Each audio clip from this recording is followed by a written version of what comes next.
Ito ang DWDD 1134 kHz AM. Balita, impormasyon at musika. Ito ang DWDD AFP Radio. Boses ng Kawal Pilipino.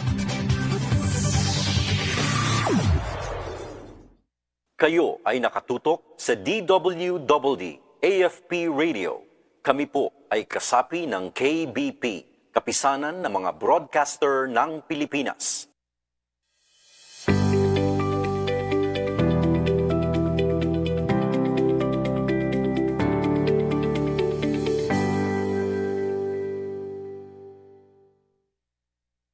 Mga katropa, alam mo ba na ang DWDD 1134 kHz AFP Radio ay ang opisyal na radio station ng Sandatahang Lakas ng Pilipinas na binubuo ng Army, Navy at Air Force na siyang maghahatid sa inyo ng mga balita mula sa ating Armed Forces at iba pang impormasyon. Mga katropa, hanapin at ilike kami sa Facebook, Twitter at YouTube.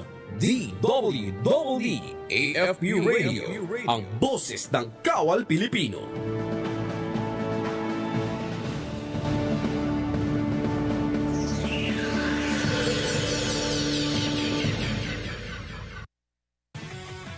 Mga katropa, para lagi kang updated sa inyong sandatahang lakas ng Pilipinas, siguraduhin naka-like at follow ka sa AFP Radio DWDD Facebook page at nakatune in sa 1134 kHz AFP DWDD.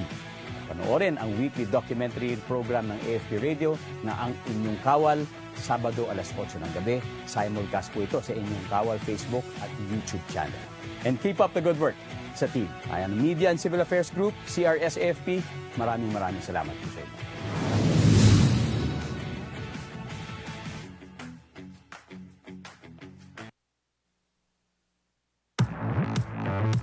Mga maiinit na balita pupulsuhan sa Pulso at Balita, hosted by Nick Lipana Echevarria tuwing Lunes hanggang Biyernes alas 6 hanggang alas 8 ng umaga dito sa DWDD Armed Forces Radio, boses ng Kawal Pilipino.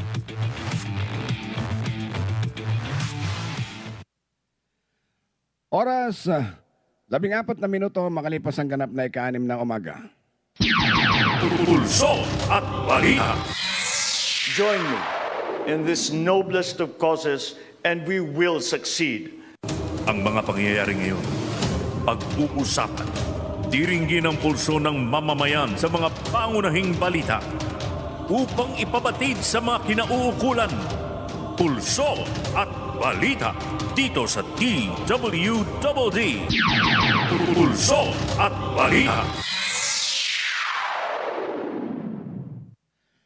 Araw tayo ngayon ng Miyerkules, ika-22 na tayo dito sa buwan ng July, taong 2026. Welcome dito sa ating pang-Miyerkules na edisyon ng Palatuntunan ng Pulso at Balita, live na sumasayang papawid mula rito sa studio ng DWDD Armed Forces Radio, boses ng Kawal Pilipino. Dito mismo sa loob ng Camp General Emilio Aguinaldo, Quezon City. Pulso at Balita. Lunes hanggang Biyernes, nagkakatipano tayo sa ating 2 oras na paghatid ng mga pinakasariwa, pinakatampok, pinakamas detalyadong pagbabalita. Dito naman po yan sa ating Pulso at Balita. Katulad po ng dati, nakatuto kami, hindi ko kami bumibitiw sa bawat takbang na ginagawa ng ating gobyerno, katuwang ating Armed Forces of the Philippines upang matira ng tulong ang bawat mamamayang Pilipino, partikular rin ng mga nasa malalayong lugar, upang sama-sama po natin mapagtagumpayan ang lahat ng mga hamon na ating pinagdadaanan. Magandang umaga, Kawal. Ako si Nick Lipana Echevarria. Pulso at Balita. Sa atin mga katropa, maaga nakatutok ngayon pong umagang ito ng Miyerkules. Andyan po si Jonathan Echevarria ng Bantog San Miguel, Bulacan as usual. Magandang umaga daw po sa araw ng Miyerkules sa mga maagang nakikinig at nanonood sa ating Pulso at Balita. And likewise, good morning naman ang bati ng ating katropa, si Leon Echevarria Dabu, sa ating po lahat ng mga katropa mula dyan sa bansang Canada. Pulso at Balita. Agad daw natin dakuha ng detalye natin mga pangunay tampok ng mga balita dito sa unang bahagi ng unang 1 oras ng 2 oras na magiging kabuuan ng ating pulso at balita. Mga balita mula po sa ating Armed Forces of the Philippines maging sa Philippine National Police. Patungkol po ito sa katatagan at kaunlaran ng bansang Pilipinas. Si Ron Angeles ang gigiya sa ating 2 oras na balitaan. Pulso at balita. Sa detalyo na ating bitbit ng mga balitang kawal ngayon pong umagang ito, dito sa ating mga pambungad na balita. Pulso at balita. Ang mga detalye po aarangkada na.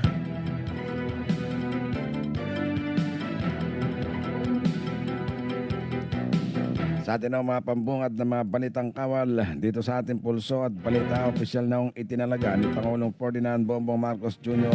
si Philippine Army Chief Lieutenant General Antonio Naparrete bilang bagong Chief of Staff ng Armed Forces of the Philippines.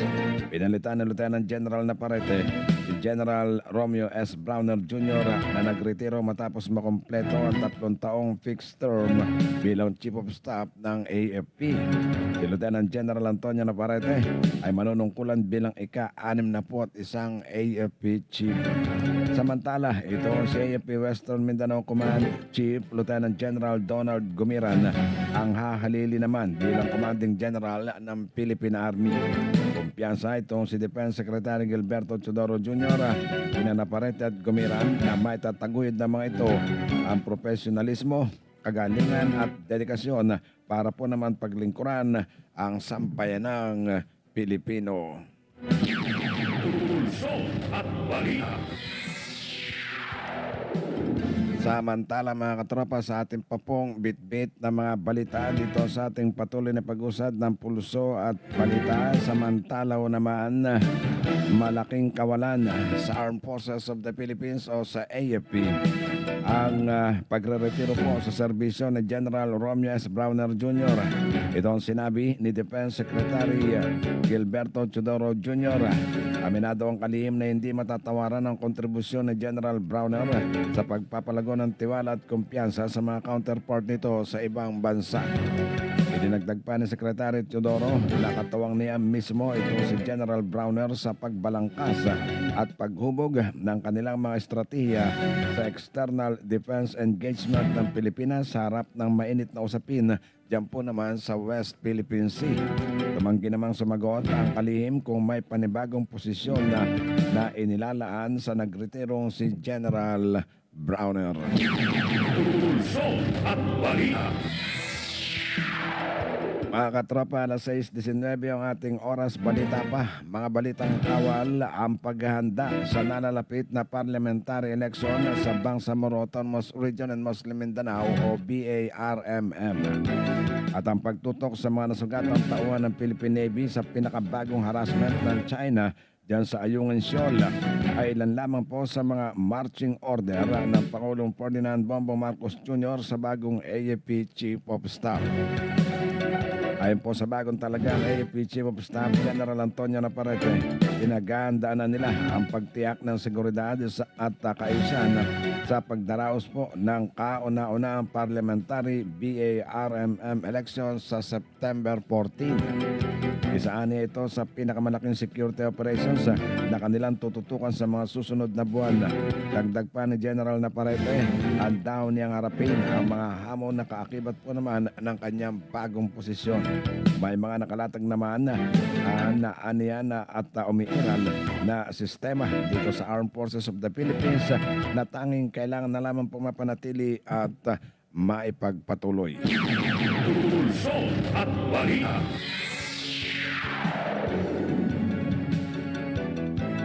Balita pa dito sa ating po mga balitang kawal.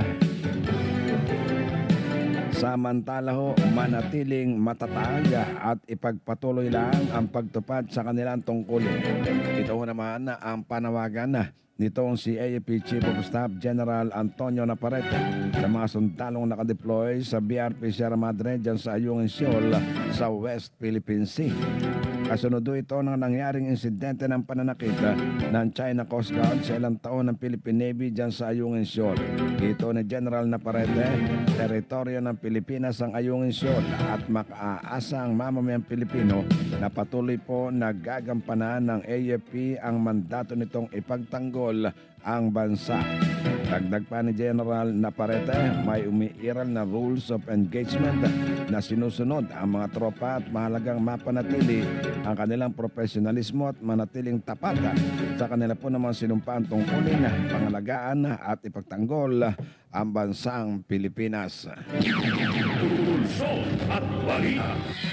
Samantala mga katropa sa ating pang mga balita, tahasan namang sinabi ni Armed Forces of the Philippines o AFP spokesperson for the West Philippine Sea, retired Rear Admiral at Navy Reserve Roy Vincent Trinidad na sinadyang i-provoke ng China Coast Guard ang sundalo na naka-station sa BRP Sierra Madre dyan po naman sa Ayungin Shoal.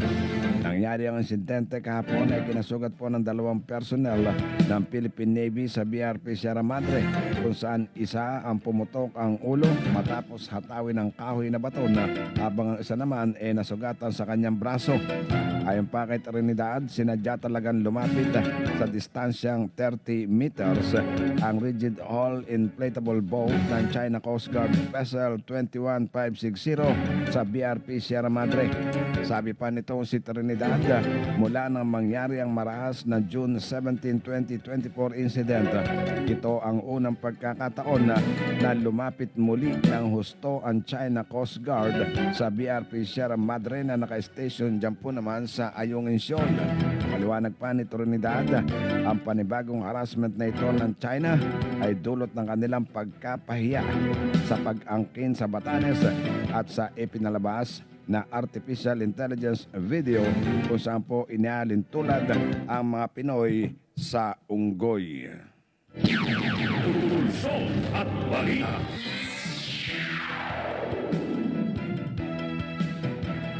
Mga balita po dito sa ating pulso at balita, mga balitang kawal dito sa unang bahagi ng ating unang isang oras ng 2 oras na magiging kabuuan ng ating pong balitaan. Tinututukan na yan natin ng mga katropa sina Joey Bayan. Good morning ho ang ating ang kanyang mensahe sa ating pong mga katropa and ang kaakibat. Bumabati rin ng magandang umaga sa ating pong mga katropa.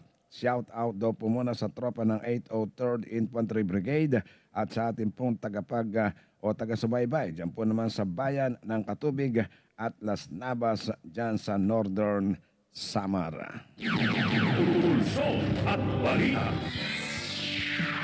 Ilan po sa ating bit-bit na mga balita sa patuloy na pag-usad ng ating pulso at balita. Mga balitang kawal, alas 6:24 ang ating oras. Samantala ho naman patay ang isang hindi pa nakikilalang miyembro ng armadong grupo matapos na makasagupa ang pinagsanib na persa ng militar at pulisya sa bayan ng Pangutaran sa lalawigan po ng Sulu.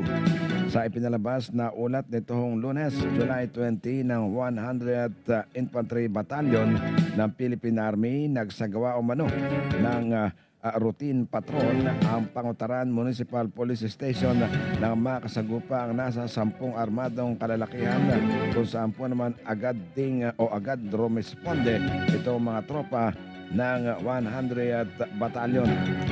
Tumagal umano ng ilang minuto din ang panitan ng putukan bago tuluyan tumakas ang mga nahintakotang bandido. Sa ginawang clearing operation, naiwanan labi ng isa sa mga nasawing bandido at ilang mga armas. Wala naman pong naiulat na nasugatan sa mga tropa ng pamahalaan. Dinala na ho ang mga na-recover na armas para sa isang forensic examination habang ang labi ng bandido ay maayos naman pong na-turn over sa mga opisyal ng barangay sa Ipang para ho maiuwi sa kanyang pamilya. Pulso at balita. Ilan po sa ating bit-bit na mga balita ngayon po umaga dito sa ating patuloy na pag-usad pa ng pulso at balita.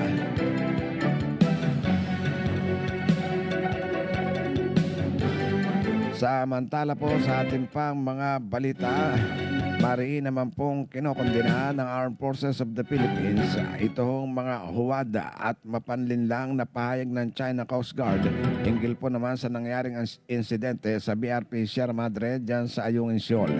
Ang pagpapadala ng 2 rubber boat ng Philippine Navy ay isang maingat at hindi confrontational na hakbang upang ilayo ang barko ng China Coast Guard sa BRP Sierra Madre.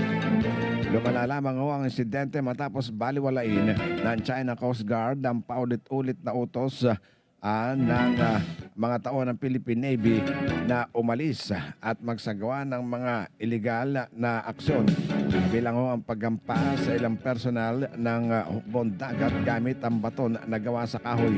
Muling ginit ng AFP na ang People's Liberation Army, China Coast Guard at Maritime Militia ay patuloy po na nagsasagawa ng mga koordinadong iligal at mga mapwersang aktibidad dyan sa West Philippine Sea. Nananatili yung nakatuon ng Armed Forces of the Philippines sa pagtupad sa mandato nito sa kabila ng insidente. Pulso at balita. Samantala naman, kinokondena rin ng Pangulong Ferdinand Bongbong Marcos Jr. ang pag-atake po ng Chinese Coast Guard laban sa mga tao ng Philippine Navy dyan sa Ayungin Shoal. Sinabi ho nito si Palace Press Officer Claire Castro na sinusuportahan ng Pangulo ang pahayag po ng Department of National Defense, ng Armed Forces of the Philippines at Department of Foreign Affairs na pawang komandina rin sa agresibong kilos ng China Coast Guard. Ayon po dito kay Castro, ayaw ni PBBM na mangyari ang ganitong uri po ng konfrontasyon, ngunit nananatili siyang nakatuon sa pagresolba ng mga alitan sa pamamagitan po naman ng diplomasya.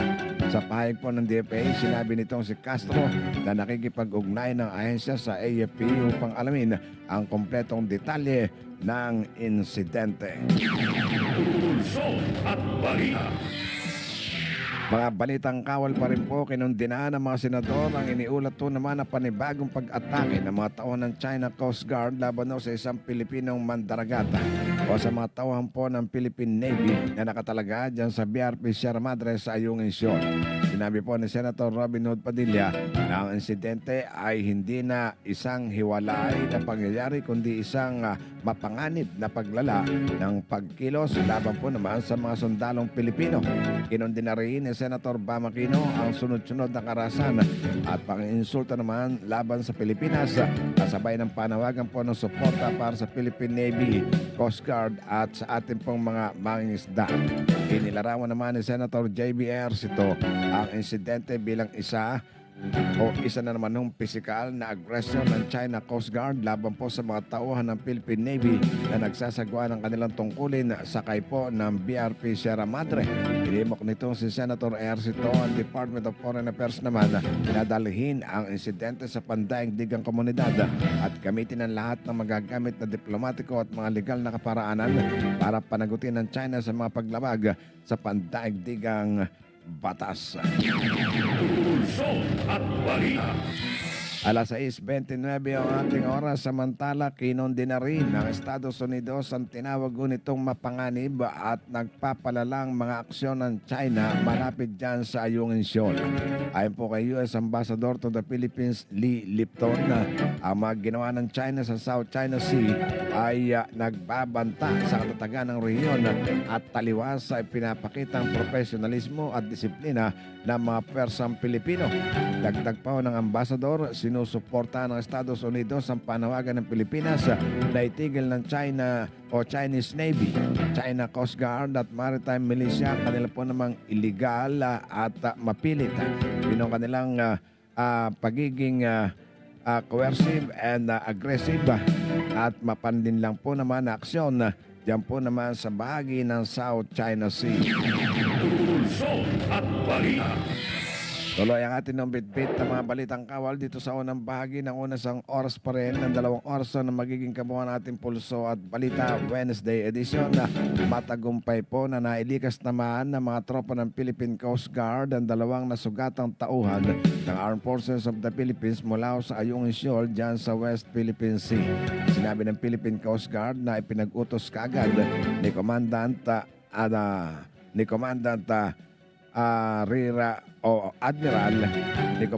Admiral Ronnie Hill Gaban ang medical evacuation para po sa 2 tauhan ng AFP na nasugatan po sa kamakailang pag-atake ng China Coast Guard gamit ang mga kahoy na pamalo. Ipinadala noong pong Lunes sa BRP Melchor Aquino o itong MRRV 9702 at ang BRP Malapascua o itong MRRB 4403 para magsagawa ng medical mission at dumating sa paligid ng Ayungin Shoal Martes ng umaga. Matagumpay naman po na nailipat ang mga nasugatang sundalo sa BRP Melchor Aquino noong ding Martes ng hapon kung saan sila binigyan ng mga paunang lunas at pangalaga ng isang medical officer ng Coast Guard. Pulso at balita. Mga katropa, nagsagawa ho ng buwan ng pagpupulong ang 91st Infantry Battalion kasama ang mga kinatawan ng iba't ibang people's organization sa lalawigan po na ginanap dyan po sa barangay Kalabuanan sa Baler, Aurora. Layunin po ng aktibidad na suriin ang implementasyon ng mga proyektong pangkabuhayan at talakayin ang mga hakbang upang matiyak ang pagpapatuloy ng mga ito. Dumalo sa pagpupulong ang mga kinatawan mula po sa iba't ibang sektor sa buong lalawigan. Samantala, ayon kay 91st Infantry Battalion Commanding Officer Lieutenant Colonel Michael Angelo G. Ramirez, ang pagpupulong ay nakatuon sa kasalukuyan po namang kalagayan ng mga proyektong pangkabuhayan sa mga hamong kinakarap sa pagpapatupad ng mga ito at sa mga estratehiyang titiyak sa pangmatagalang pagpapatuloy ng mga programang nakabatay sa komunidad. Pulso at balita. Mga balitang kawal pa rin dito sa ating patuloy na pag-usad ng pulso at balita. Nagbigay naman ng manpower assistance sa mga tropa ng 542nd Engineer Battalion sa 2 araw na pruning activity dyan po sa Maaw Elementary School, Purok Proper, Barangay Maaw, Bago City sa Negros Occidental. Ang aktibidad naglalayong puntiyakin ang kaligtasan at kapakanan ng mga mag-aaral doon, ng mga guro at mga non-teaching personnel kasama ang iba pang mga stakeholders sa panahon po naman ng natural na sakuna or kalamidad. Kabilang sa isinagawa ng mga tropa ang pagtatanggal ng mga mapanganib po na sanga ng puno na maaaring magdulot ng panganib sa loob ng bakuran po ng paaralan. Tampok ko sa inisyatiba ang commitment ng batalyon sa pag-iwas sa sakuna, kaligtasan ng publiko at katatagan ng komunidad habang pinapalakas ang pakikipagtulungan nito sa kagawaran ng edukasyon at sa mga lokal na komunidad. Pulso at balita. Sa ating pambit-bit na mga balitang kawal, nakiisa naman ang mga tropa ng Charlie Courageous Fighters Company ng 69th Infantry Battalion sa isinagawa po namang Retooled Community Support Program Serbisyo Caravan sa San Felipe Public Auditorium ng San Felipe, Zambales. Katawangan lokal na pamahalaan po ng San Felipe at iba pang ahensya nagatid ang 69th Infantry Battalion na mga libreng gupit at nagsagawa po ng West Philippine Sea Awareness Campaign. Ayunin po ng kampanya na magbigay kamalayan sa mga residente sa lugar tungkol sa mahalagang papel ng Philippine Army sa pangangalaga po ng pambansang seguridad at ng soberenya. Patuloy na sinusulong ng 69th Infantry Battalion ang mga programang nagbibigay serbisyo sa mamamayan habang pinalalakas ang kamalayan sa mahalagang isyong pambansa at pinagtitibay ang ugnayan ng ating mga kasundaluhan at ng mga komunidad tungo po naman sa isang ligtas, mapayapa at matatag na pamayanan. Pulso at balita. Yan ang unang salvo natin ng bit-bit ng mga balita dito sa unang bahagi ng unang 1 oras ng 2 oras na magiging kabuuan ng ating pulso at balita. Tinututukan niya ng ating mga katropa. Ito sina Jimmy Ignas. Good morning po sa AFP Radio ang kanyang bati dito sa ating DWWD Elvira Castro mula dyan sa Barangay Sunson. Diyan po naman sa Aliaga, Nueva Ecija. Kasama na rin natin dito sa patuloy na pag-imbulog na ating 2 oras na balitaan. Andiyan na rin si Wilson Baldosa Basaliso. And good morning, sabi niya sa ating pong AFP Radio. Babalik po kami na Ron Angeles para sa ating mas mga malalaking balita pa. Sandali lamang po, meron kaming ilang mga obligasyon. Ito ang DWD 1134 kHz AM. Balita, impormasyon at musika. Ito ang DWD AFP Radio. Boses ng Kawal Pilipino. Kayo ay nakatutok sa DWD AFP Radio. Kami po ay kasapi ng KBP, Kapisanan ng mga Broadcaster ng Pilipinas. Baligo tayo kagad sa ating pulso at balita. Alas 6:36 po ang ating oras para sa ating bitbit ng mga malalaking balita ngayong umagang ito ng Miyerkules. Pulso at balita. Bagyo na ating bitbit ng mga malalaking balita ngayong pong umaga. Ang NBI, mayroon na daw silang persons of interest kaugnay po naman sa threat ni Vice President Sara Duterte kay PBBM. Pulso at balita. Samantala sa ating pong bitbit ng mga malalaking balita, Vice President Sara Duterte, lumabas daw muna ng Pilipinas. Pulso at balita. Ang Estados Unidos, kasama ho ng Pilipinas sa mariing pagkondena sa ginawa po namang panghahampas o panibagong harassmento ng mga tauhan ng China Coast Guard sa mga tropa ng Philippine Navy na nagbabantay dyan po naman sa BRP Sierra Madre sa Ayungin Shoal sa bahagi ng West Philippine Sea. Pulso at balita. Armed Forces of the Philippines, may bago na hong Chief of Staff. Pulso at balita. Samantala mga katropa, 2 araw na transport strike mula ho ngayon, July 22 hanggang 23, ikinasa nito hong grupong Manibela. Pulso at balita. Ilan po sa ating bitbit na mga malalaking balita pa dito sa ating patuloy na pag-usad pa ng ating pulso at balita. Samantala po naman, ambasador ng China na nakabase dito sa Maynila, ipinatawag ni PBBM. Kaugnay po naman doon sa nangyaring insidente dyan sa Ayungin Shoal. Pulso at balita. Yan, ang ating bitbit na mga malalaking balita ngayong umagang ito ng Miyerkules dito sa ating patuloy na pag-usad pa ng pulso at balita.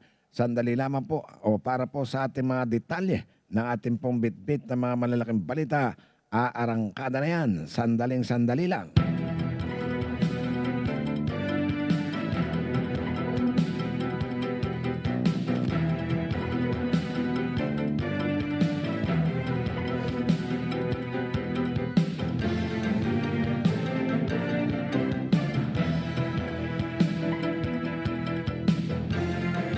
Alas 6:39 ang ating oras dito sa ating patuloy na pag-usad ng ating pulso at balita. Sa detalye ng ating bitbit ng mga malalaking balita ngayon pong umaga.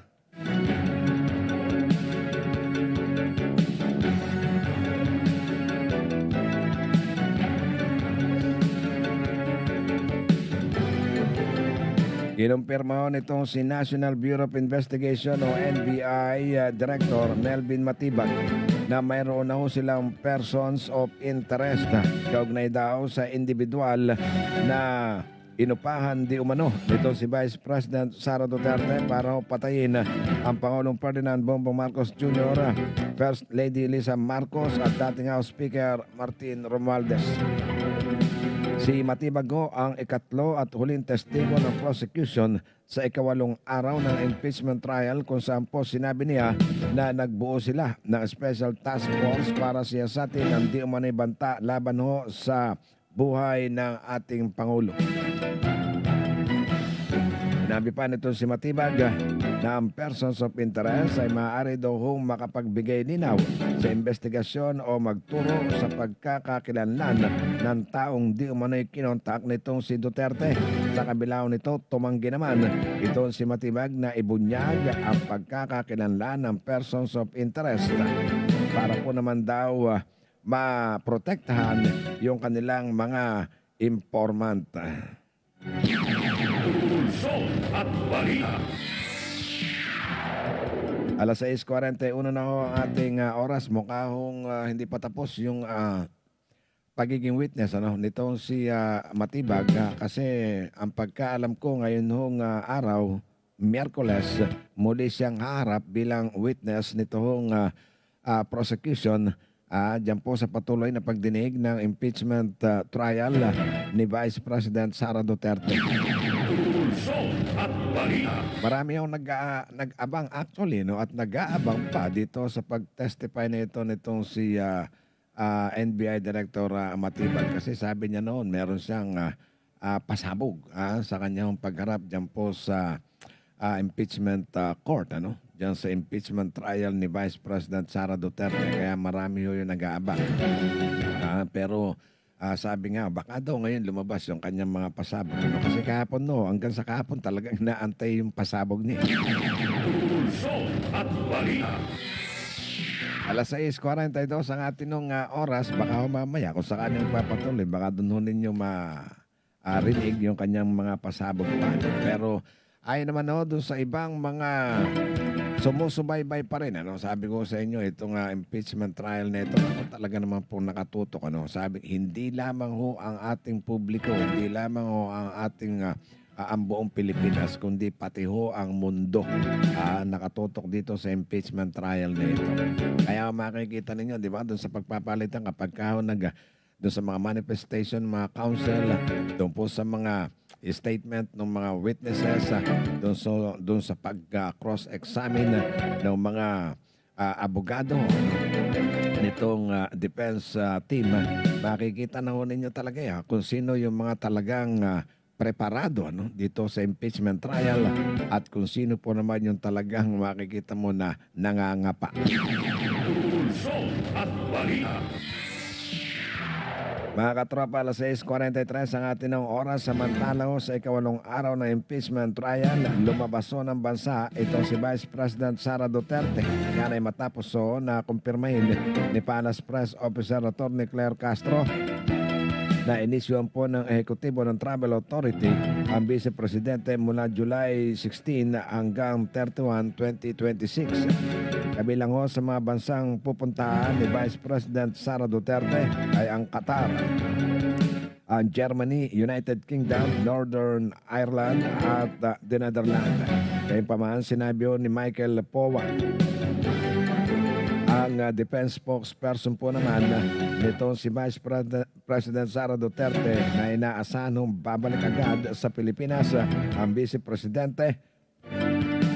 Personal din na dahilan sinasabi o ang ibinigay na o personal na dahilan ang nakasaad doon sa Travel Authority nitong si Vice President Sara Duterte. Pulso at balita.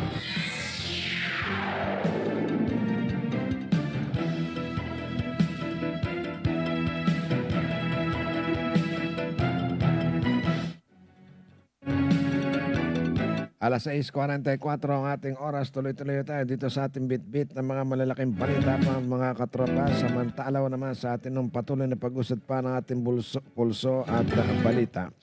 Marinong kinondinaan ng Amerika itong aksyon ng China na inilarawan nito bilang mapanganib at agresibo matapos na hatawin ng kahoy na bato sa ulo ng isang personal ng China Coast Guard ang isang Philippine Navy personnel sa isang konfrontasyon sa pinag-aagawang Ayungin Shoal kamakalawa. Samantala ho, naglabas din ng pahayag itong si US Ambassador to the Philippines, Lee Lipton, at mariin pong kinundi na ang itong escalatory actions na ginawa pong ito ng China. Ang mga pahayag ko inilabas ng Estados Unidos kasabay ng pagbisita nito si US Secretary of State Marco Rubio. Dito sa Maynila, si Rubio dumating ho sa bansa nitong Martes para ho dumalo sa pulong ng mga foreign ministers sa Association of Southeast Asian Nations. Bago umalis, sinabi ni Rubio na bukas siya sa posibilidad na magkaroon ng isang sideline meeting sa mga top diplomat ng China o sa top diplomat ng China na si Wang Yi. Alas 6:46 ang ating oras. Pero sabi nga nito ito si retired Rear Admiral at Navy Reserve Roy Vincent Trinidad, ang spokesperson po ng ating Armed Forces of the Philippines for the West Philippine Sea. Yun hong ginawa ng China na yan, talaga hong intentional. Sadya, kumbaga, sinadya talagang lumapit doon hong inflatable boat ng China doon ho sa BRP Sierra Madre para i-provoke yung ating mga kasundaluhan doon. Abay nasa 30 meters lamang daw ang layo Pagkatapos, umikot-ikot doon ho sa BRP Sierra Madre habang kinukunan ho ito ng video. Naturalmente, yun hong mga tropa ng ating Philippine Navy na naka-station doon sa ating BRP Sierra Madre dyan sa bahagi ng Ayungin Shoal sa West Philippine Sea. Natural ho na aaksyon yan kasi lumapit kayo teritoryo namin ito Hindi kayo pwedeng basta lalapit ho dyan ang wala hong pahintulot o consent noon hong mga nandoon sa BRP Sierra Madre. Kaya nga sila nandiriyan, sila hong nagbabantay. Ngayon, noon hong bumaba ng sakay ng rubber boat yung mga tropa ho ng Philippine Navy para itaboy itong mga Chinese neto. Naging naging violent na. Hindi una pinapansin yung ating mga tropa ng Philippine Navy, pero bandang huli bigla hong nang hampas na ng kahoy na bato at isa ho sa mga tropa ng Philippine Navy yung pumutok ang ulo. Yung isa nasugatan ho sa braso. And ngayon, nabigyan naman daw ho ng agaran po na medical attention ng mga tropa ng Philippine Coast Guard na nagpunta doon po sa lugar. And ito hong gawain ito ng China na muli hong pagpapakita ng karahasan at kawalan po ng paggalang sa International Maritime Law or International Law.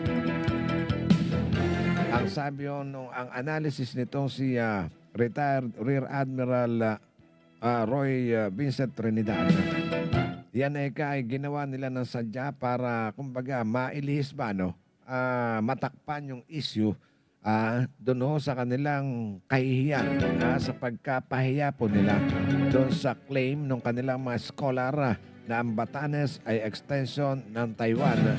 Therefore, ito'y bahagi ng China. Pinagtawanan ho sila ng mundo ron. Doon ho sa kanilang claim na yan dyan po sa Batanes. And hindi pa ho sila nasihan dyan. Yun hong isang media entity nila, naglabas pa ho ng isang artificial intelligence kung saan po inihahambing tayong mga Pilipino bilang o sa mga unggoy. Lalo na ho silang pinagtawanan ngayon ng buong mundo. Kasi ho, ipinakikita ng China kung gaano kababa ang uri ng kanilang pagkatao. Pulso at balita. Ayan, ganyan no ang ang akala ho nila ngayon is matatakpan ho yung nung ginawang ito ng mga China Coast Guard nila, matatakpan yung kanilang kapalpakan na yun doon sa dalawang mahalagang insidente na naunang nangyari.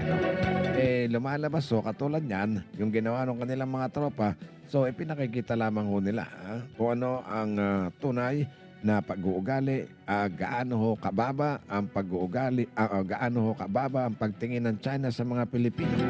at gaano ho kawalang galang sa international law ito hong bansang China. Gaano ho nila hindi iginagalang ito ho namang arbitral award noong July 12, 2016 ano? Dito na pumapabor dito sa atin hong bansa.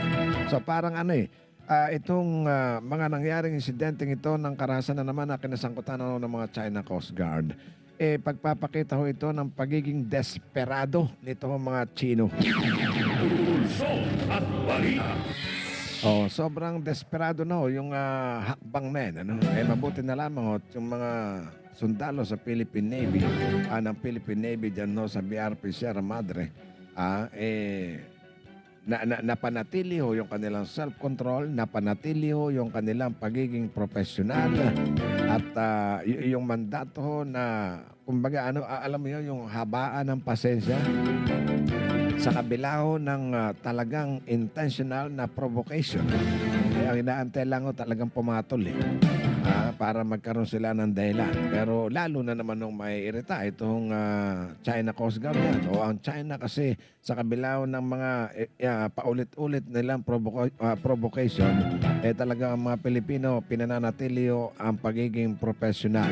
O kaya ho sa mata ng publiko, sa mata ho ng international community ngayon, kitang-kita na ho ito hong ginagawang abubuli at yung pambabarako ng China diyan po naman sa bahagi ng West Philippine Sea. Pulso at balita. Si Melchor Maniquis mula ho dyan sa Baliwag City sa lalawigan ng Bulacan, nakatutok na rin dito sa ating patuloy na pag-usad pa ng ating pulso at balita. O ngayon kita ho ninyo, ilan hong mga bansa ang patuloy na kumukondina. Nagpahayag po ng kondina dito sa pagkondina dito sa bansang China.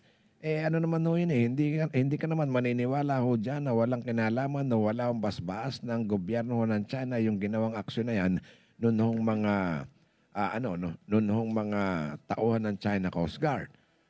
Kasi simula ho nung June 17 may nangyari na 2024 na may nangyari na rin hong maras na insidente doon, di ba? Kung saan naputulan nga ng daliri yung ating tropa ng Philippine Navy doon ito ho yung unang pagkakataon since then na naulit na muli yung sinadya na naman na talagang lumapit ho at i-provoke yung mga tao ng Philippine Navy dyan po sa BRP Sierra Madre. So, ibig sabihin, talagang ito, no?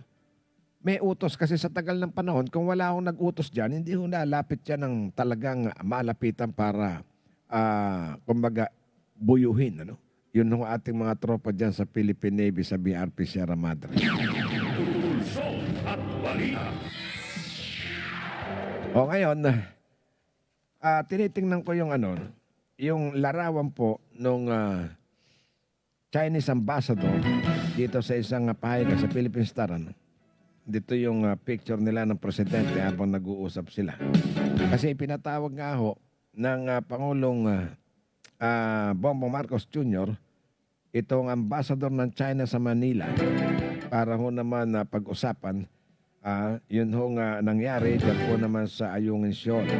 Kaya ho sila ay nagpulong nito si Chinese Ambassador Jing Quan dyan ho sa Malacanang kahapon kung saan ay tinalakay ho yung ginawang assault o pagsalakay po ng mga China Coast Guard personnel dyan po sa mga tropa ng Philippine Navy sa Ayungin Shoal.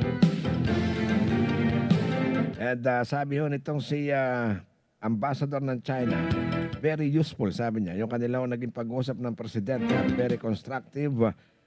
Yun hong naging mga komento at yung naging malalim daw, yung naging pagpapalitan nila ng mga pananaw. Hindi daw ho ito katulad ng mga normal na mga diplomatic yung ng mga normal na lulunsad o paghain ng mga diplomatic protest or yun hong mga o nakapokus doon sa hindi nakapokus ito sa paghanap ng mga solusyon kaysa daw ho doon sa pagtuturuan. Sabi ho nitong si Ambassador. Siguro, at least nakikita ho nitong si Ambassador Jinghuan ng China, ano, kung gaano ho ka professional itong gobyerno ho ng ating ng ating hong bansa sa pakikipag-usap po sa mga foreign diplomat para magkaroon ng solusyon. Sana ganyan din ang ipahatid mo yan doon ho sa inyong gobyerno. Ipahatid mo yan dyan po sa inyong China Coast Guard na inyong pag-uusap naging constructive, naging very useful at naging malalim ang inyong pagpapalitan po naman ng views ng pananaw ng ating presidente. Hindi ho katulad, kayo lang naman itong medyo sa halip na maging constructive ho, nagiging destructive kayo dyan sa West Philippine Sea. Pulso at balita. Yan ang mahirap Kami, very constructive. Pero itong mga China Coast Guard, very destructive naman ang inyong pinaggagawa dyan sa West Philippine Sea. Paano tayo makakabuo ng magandang resolusyon yan? Pulso at balita. Tinitingnan ko pati yung kanyang larawan. Pansinin nga ho ninyo kung sino kamukha nitong si Jing Quan. Kung sino kamukha. Kasi doon ho sa pinahayag ho ng China na ang mga Pilipino ho ay parang kahawig daw ng mga unggoy. Pero kayo na magsabi, sino ba talaga ang kahawig ng unggoy? Pagmasdan ho ninyo yung kanyang picture dito sa Philippine Star. Kung saan magkarap sila ng ating presidente nag-uusap. Pansinin nga ho ninyo kung sino talaga ang mukhang unggoy. Pulso at balita. Si Maria Regina Ascanio Tamaño, andyan nakatutok na rin dito sa ating patuloy na pag-usap pa ng Pulso at Balita. Mula ho yan dyan sa bayan ng Santa Maria, sa lalawigan pa rin ng Bulacan. Natatawa ako dun sa picture. Paambing-hambing kayo sa mga Pilipino sa unggoy. Nung tinititigan ko yan, yung kaagad ang unang pumasok sa akin sa isipan ko. Yung paghambing sa atin doon sa unggoy. Nung makita ko yung picture niya, teka nga muna, sino ba talaga ang mukhang kahawig ko ng unggoy din Tuloy tayo sa atin ng bit-bit ng mga malalaking balita pa dito sa ating patuloy na pag-usad pa ng Pulso at Balita. Alas 6:58 na ho ang ating oras dito sa ating 2 oras na balitaan. Kasi dapat to talagang makausapan. Buti na ho talagang pinatawag ko ng presidente itong ambasador ng China. Kasi hindi ho talaga makatao yung ginawa ng kanilang nung kanilang mga personnel ng China Coast Guard. Masyadong mentras yung mga tao hindi kayo pinapatulan, lalo naman kayo mga nanggigigil para kayong si Miguel. Laging gigil na gigil doon sa mga taong hindi kayo pinapansin. Pero baka mamaya ho yan kapag kaya napuno, kayo rin. Ang mga Pilipino, kahit kailan, di ba, sa mga peacekeeping force, pag pinadadala ang mga Pilipino, talagang, meron nga ako nangyari doon sa ating mga peacekeeping force, pinalibutan ho ng mga kalaban, pinasusurrender, pero sa halip po na mag-surrender para ibigay mga armas, anong ginawa ng mga miyembro ng ating peacekeeping force doon? Lumaban. Naitabo yung mga kalaban. Pero yung China, bilang mga peacekeeping force doon sa isang bansa. Nakita niyo ba yun? Naintindihan niyo? Tandaan niyo ba yung nangyari yun? Nung sila ay mapalibutan, nang lusubin sila ng mga kaaway ng bansa na kanilang pinoprotektahan, anong ginawa? Iniwanan yung kanilang post. Diba? Tapos yung mga baril din, iwan. Pulso at balita. Ay, nako talaga naman. Sige, diretso tayo sa ating mga malalaking balita pa ngayon pong umaga dito sa ating patuloy na pag-usad pa ng ating Pulso at Balita. And kinokongratulate ng buong sandatahang lakas ng Pilipinas. Itong bagong talaga na Chief of Staff ng Armed Forces of the Philippines. Ito hong si Lieutenant General Antonio Navarrete na Commanding General ng Philippine Army. So may bago na tayong Chief of Staff ngayon sa katauhan nga po nitong si General Navarrete. 61st AFP Chief of Staff. Ito si General Antonio Naparrete mula ho sa pagiging Commanding General ng Philippine Army. Nasubaybayan ko ito ng konti. Mula ho sa pagiging Division Commander ng 1st Infantry Tabak Division. Doon namin siya madalas ma-interview noon. And then, naging Division Commander ng 6th Infantry Division. Nalipat siya doon and then from 6th Infantry Division, naging Western Mindanao Command. And hanggang sa mapunta ho dyan sa Philippine Army bilang Commanding General. And finally, siya ho ang itinalaga kahapon bilang bagong Chief of Staff ng ating Armed Forces of the Philippines. Ito si General Naparrete. Kumbaga, pinanganak ko noong February 22, 1969. Isang proud native ng Iloilo. Na-commission siya sa Philippine Army matapos na magtapos sa Philippine Military Academy noong February 18, 1990 bilang proud member ng PMA Bigkis Lahi Class of 1990. And siyempre bilang sundalo, iba't iba na ho ang napuntahan nito, na-destinuan. So na-deploy sa iba't ibang mga lugar dito sa ating bansa. At doon ho nakita yung kanyang malawak na combat action or experience mula ho sa Kalinga, Apayao, dyan po sa Norte, hanggang dyan po sa Negros, sa Visayas, down to the Basilan, Maguindanao, North Cotabato, and the Zamboanga Peninsula. Naging makulay ang kanyang karir sa ating sa hanay ho ng militar at nagsimula yan nang siya ay maging platoon leader ng 1st Infantry Division sa ilalim po ng 10th Infantry Battalion. Ang bagong Chief of Staff ng Armed Forces of the Philippines, kumbaga ho ito rin pioneer din ng Scout Ranger. Kumbaga full-blooded Scout Ranger at kabilang ho doon sa mga pioneer na nag-organisa nitong 1st Scout Ranger Company diyan sa 1st Infantry Division.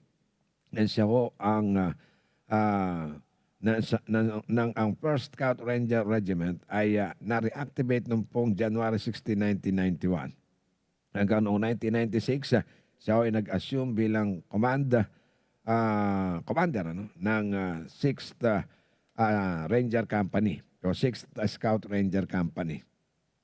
Ang Scout Ranger Regiment ay isang elite special operations forces na unit ng Philippine Army na ang specialty ho ay mag-operate laban po sa mga guerrilla, anti-guerrilla jungle warfare. Ang specialization po ng mga ito, counter-terrorism at special reconnaissance. Mula 1997 hanggang 1999, nagsilbi ito si General Naparrete bilang Intelligence and Operations Officer ng 2nd Scout Ranger Battalion and at the same time Intelligence Officer ng 1st Scout Ranger Regiment.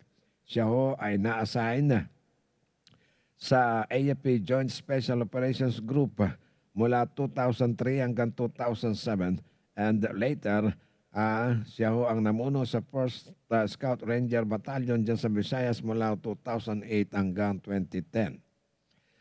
Matapos ho ang kanyang matagumpay na panunungkulan bilang Battalion Commander, siya ay napili na sumama diyan po sa Presidential Security Group bilang Assistant Chief of Staff for Operations OG3 and naging Chief of Staff from 2010 to 2015. At sa kanya hong panahon, ang Presidential Security Group, maliban ho sa paghahawak ng mga primary position, ay pinangunahan din niya iba't ibang mga protective details. And both domestic and international, bilang Stag Commander and Head ng Security, para ho naman bigyang katiyakan ang matagumpay na pagsasagawa ng security engagement para ho sa kaligtasan at seguridad ng presidente, ng mga foreign heads of state at ng iba pang mga dignitaries. Later, siya ho ay na-reassign dyan sa Mindanao bilang Brigade Commander ng 1101st Infantry Gagandilan Brigade, 11th Infantry Alakdan Division sa Sulu Province. At nag-umpisa ho siya sa Balik Barangay Program dyan sa Patikul, Sulu, na nagbigay daan po naman para ho sa maibalik sa normal yun hong internally o yun hong mga individual na kumbaga nawalan ho ng mga tira na displace dahil ho naman sa mahabang conflict or labanan and mga combat operations po doon sa lugar. At siya ho ay kumuha din ng iba't ibang mga military schoolings and trainings para ho naman lalo pang mahubog ang kanyang kaalaman. Hanggang sa, yun nga, marating ho niya itong pinakamataas na posisyon dito sa ating Armed Forces of the Philippines, ang pagiging Chief of Staff. At kahapon ho, July 22, sa isang seremonya dito sa Camp Aguinaldo na pinangunahan ho mismo ng ating Pangulong Ferdinand Bongbong Marcos Jr., opisyal ho na iniluklok bilang 61st AFP Chief of Staff, ito si General Antonio Naparrete. Pulso at balita.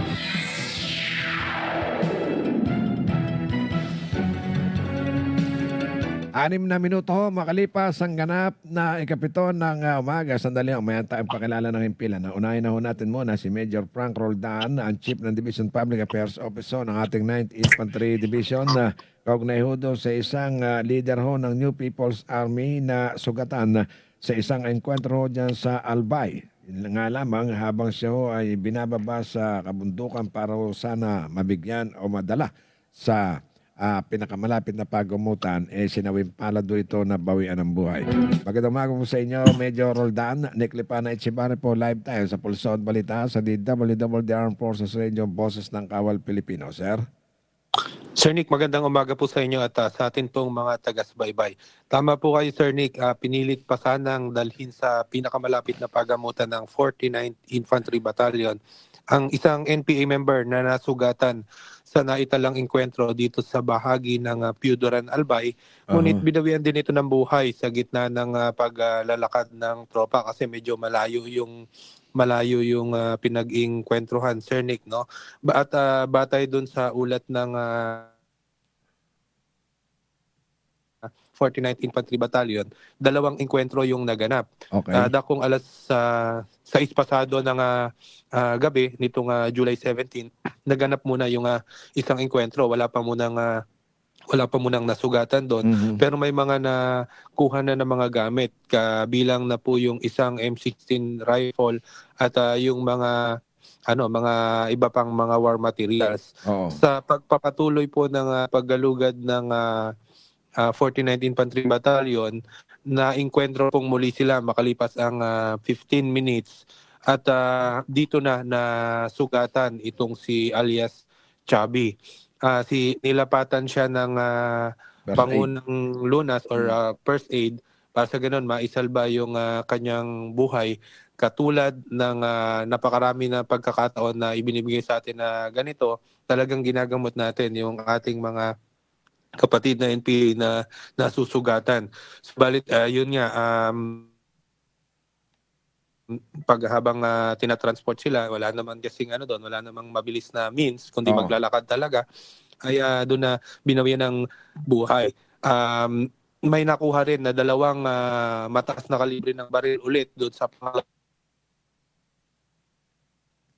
enkwentro. Bali 3 na, Sir Nick, yung nakuha nilang firearms at mga iba't ibang mga kagamitan po, Sir Nick. So, yung 2 seri na encounter na yan, doon na sa isang grupo, the same group, ano? Same po, same lang po.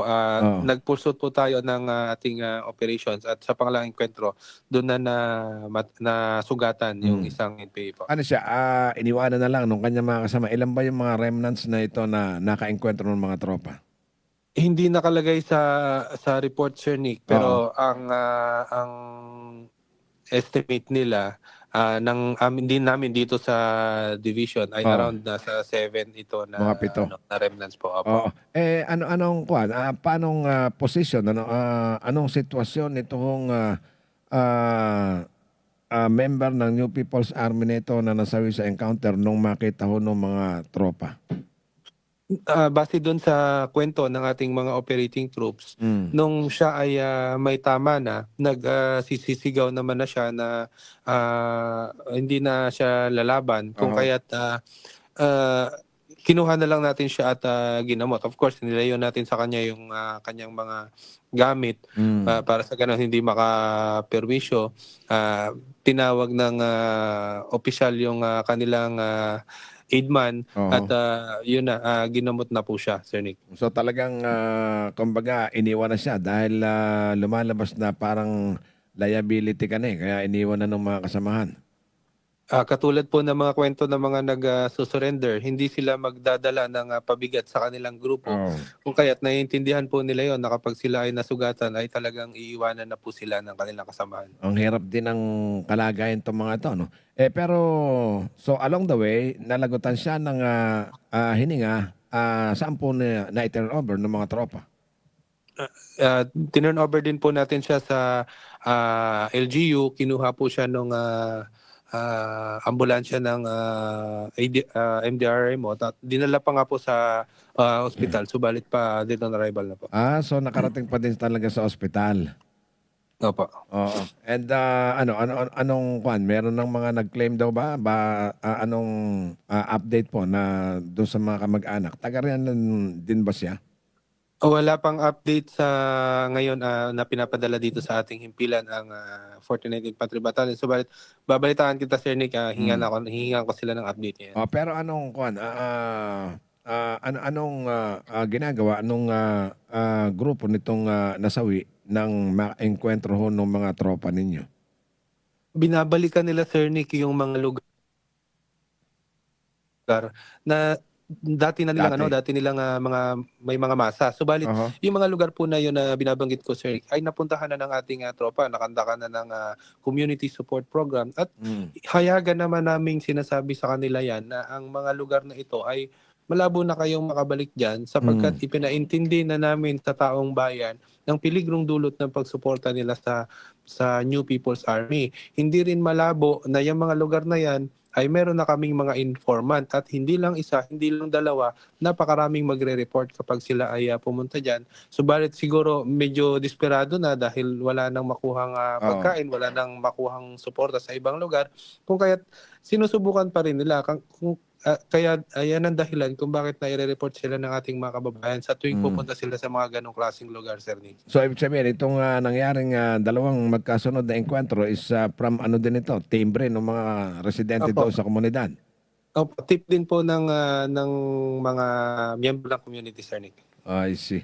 Okay, so thank you very much po sa oras. At least malinaw sa ating mga kababayan. Sir, baka gusto niyo magbigay po ng congratulatory message dito sa ating bagong talagang Chief of Staff ng Armed Forces of the Philippines from 9th Infantry Division sa inyo dyan. Yes, sir. Ang 9th Infantry Division po sa ngalan po ng aming commander na si Major General Aldwin Almase ay nakikiisa sa pagbati sa ating bagong talagang Chief of Staff si General Antonio Navarrete sa kanyang pagkakatalaga bilang pinakamataas na pinuno ng Armed Forces of the Philippines. At ang aming pong suporta ay buong-buo at nakasunod po kami kung ano ang ikukumpas ng aming pinakamataas na pinuno, Sir Nick. Yes sir, maraming salamat po and mag-iingat po kayo. Si Major Frank Roldan, ang Chief ng Division Public Affairs Office po ng ating 9th Infantry Division. Pulso at balita. Alas 7:14 na ang ating oras. Tuloy tayo sa ating ng Pulso at Balita. O sandali, pakilala muna tayo ng ating impilan. Then sunod doon natin kaagad ang update sa maghihintayan ng ating panahon. Yung binabantayan ng low pressure area kahapon doon sa labas ng ating Philippine Area of Responsibility. Tingnan natin kung ano ito, nakapasok na ba o ano na ang mangyayari. Ano? Sandali lang babalik kami na Ronda Angeles. Ito ang DWDD 1134 kHz AM. Balita, impormasyon at musika. Ito ang DWDD AFP Radio. Boses ng Kawal Pilipino. Kayo ay nakatutok sa DWDD AFP Radio. Kami po ay kasapi ng KBP, Kapisanan ng mga Broadcaster ng Pilipinas. 15 minuto makalipas ang ganap na alas 7 ng umaga, balik tayo agad dito sa ating pulso at balita. Alamin na natin ang update sa magiging tayo nating panahon doon sa binabantayang low pressure area. Nandiriyan ang ating nung katropa, si Staff Sergeant John T. Salcepedes mula sa ating Air Force Weather Center, Climatology and Weather Forecasting Department para naman magatid ng ulat sa atin nung panahon. Go ahead, sir.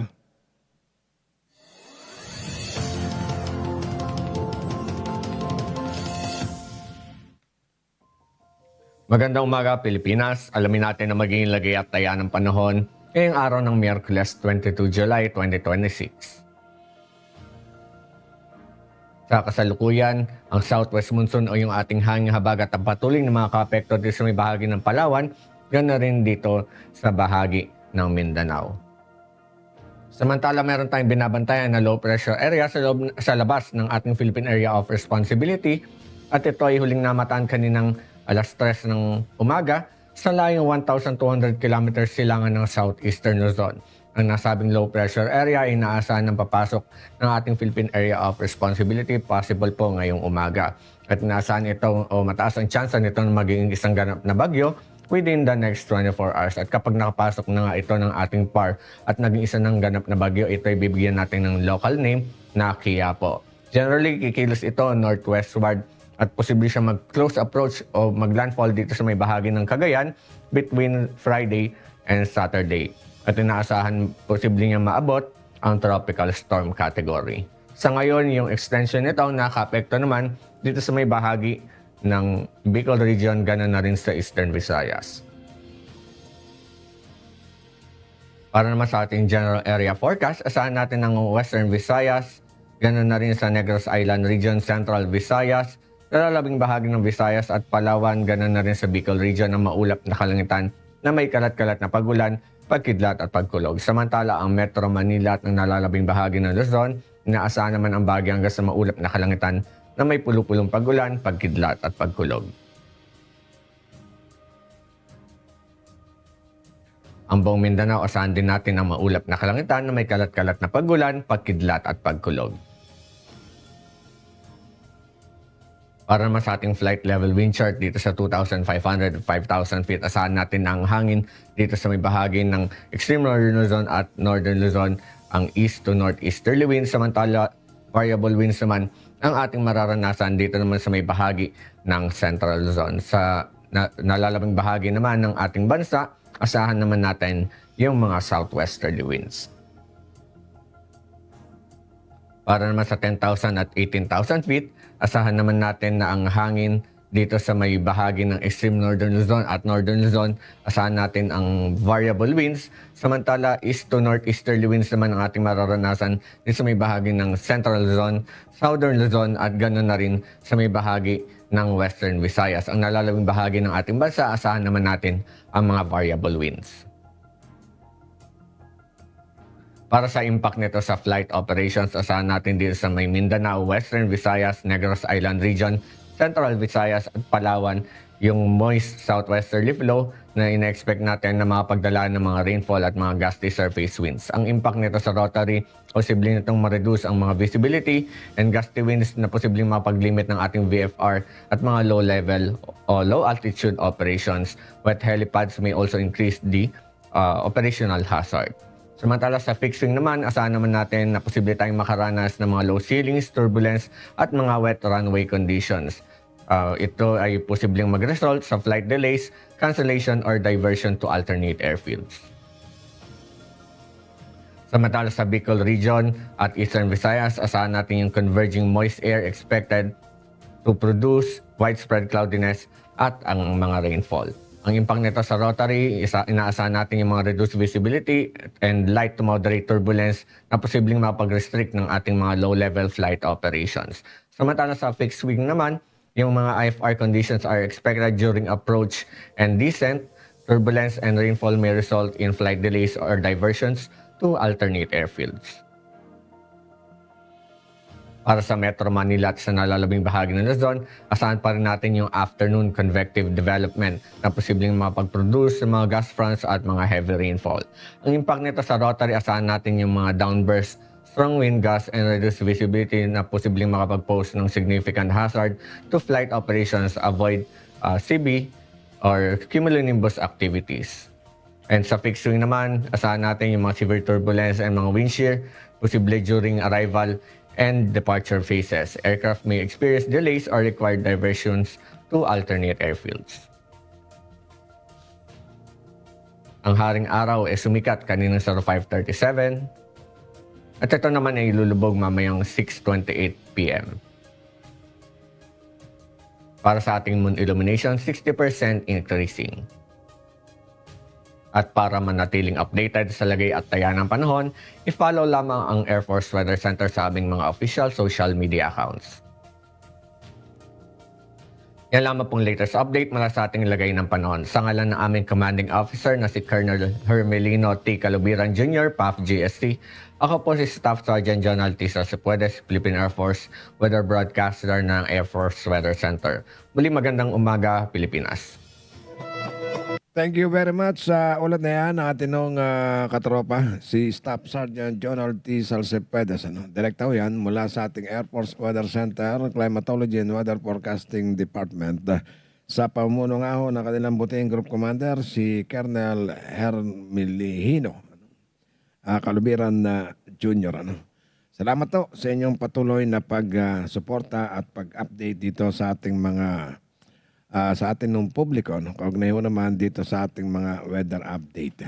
Alas 7:22 ang ating ng oras, tuloy tayo dito sa ating patuloy na pag-usad pa ng pulso at balita ang China.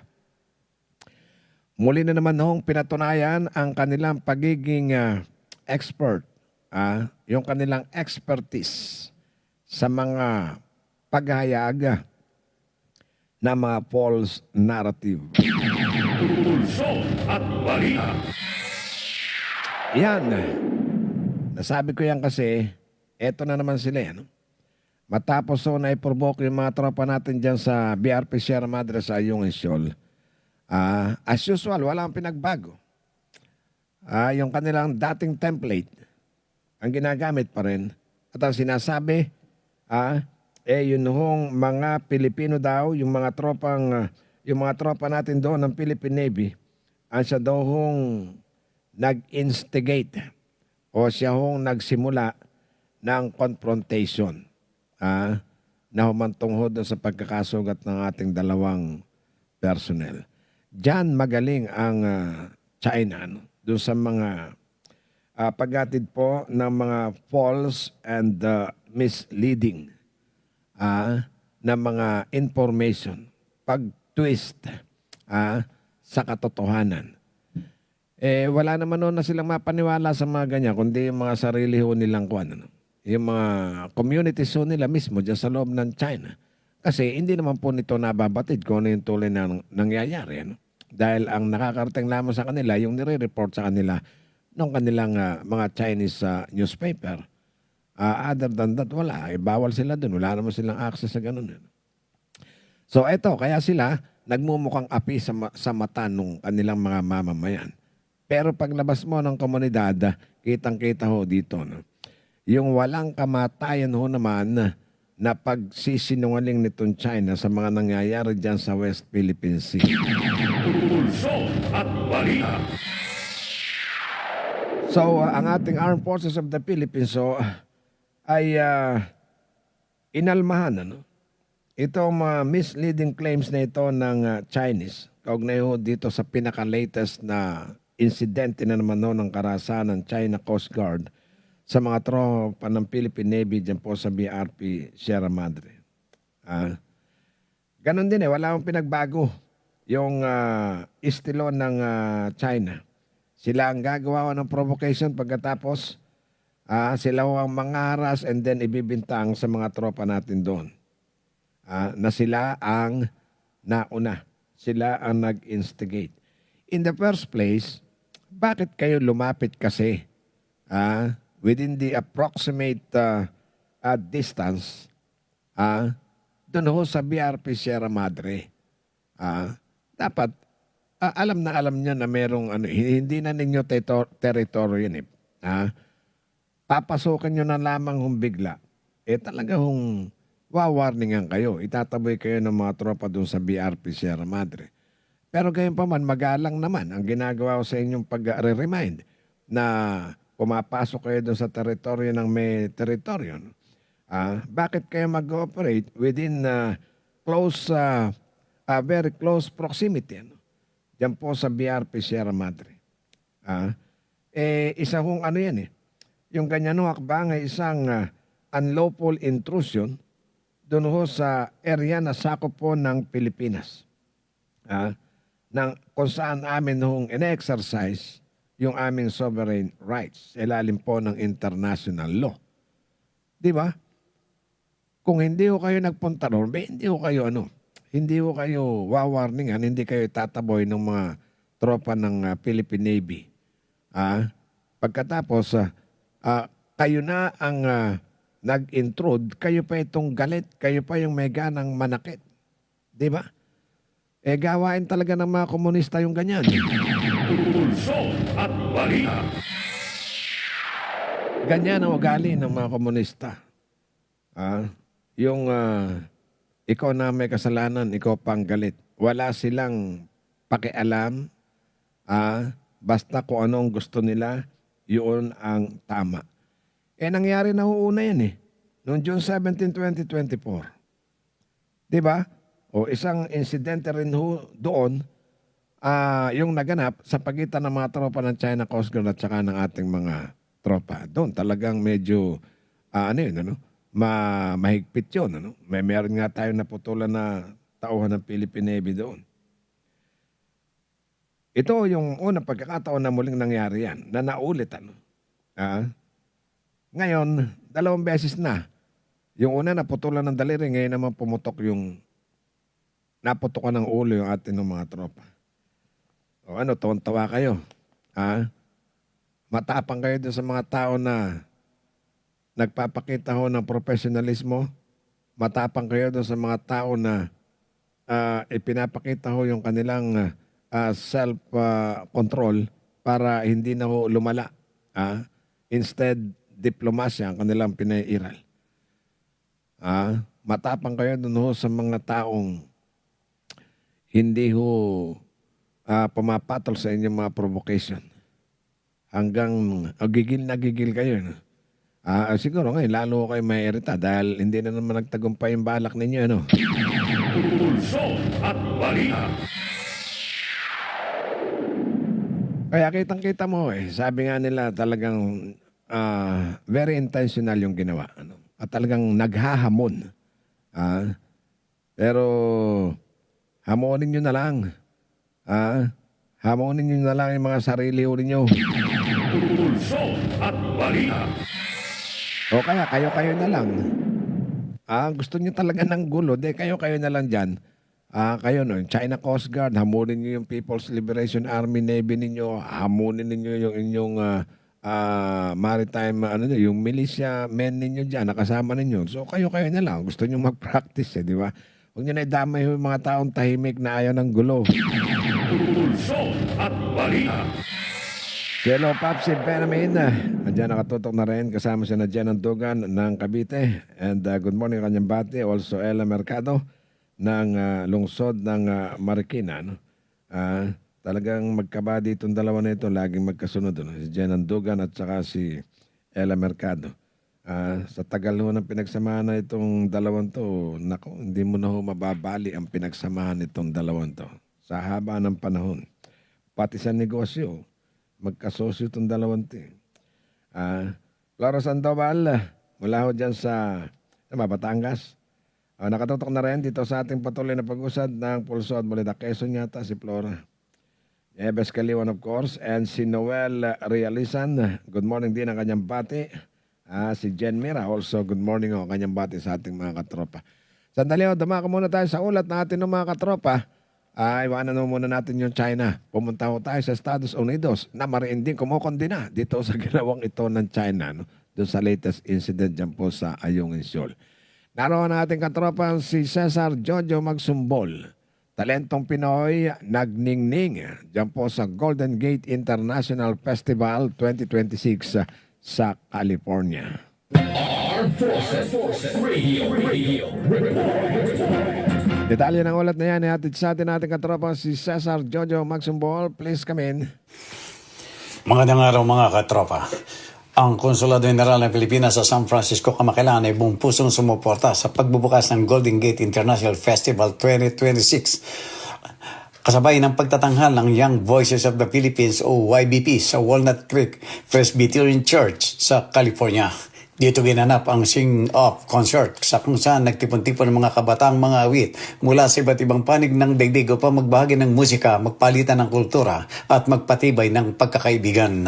Ipinamalas ng YBP ang sining musikal ng bansa sa magitan ng pag-awit ng mga katutubong kantang Pilipino sa ilalim ng kumpas ni Dr. Maria Teresa Visconde Roldan. Tampok na nasabing festival ang mga choir mula sa Austria, Catalonia, Czechia, Estonia, Finland, Georgia, Poland at Estados Unidos.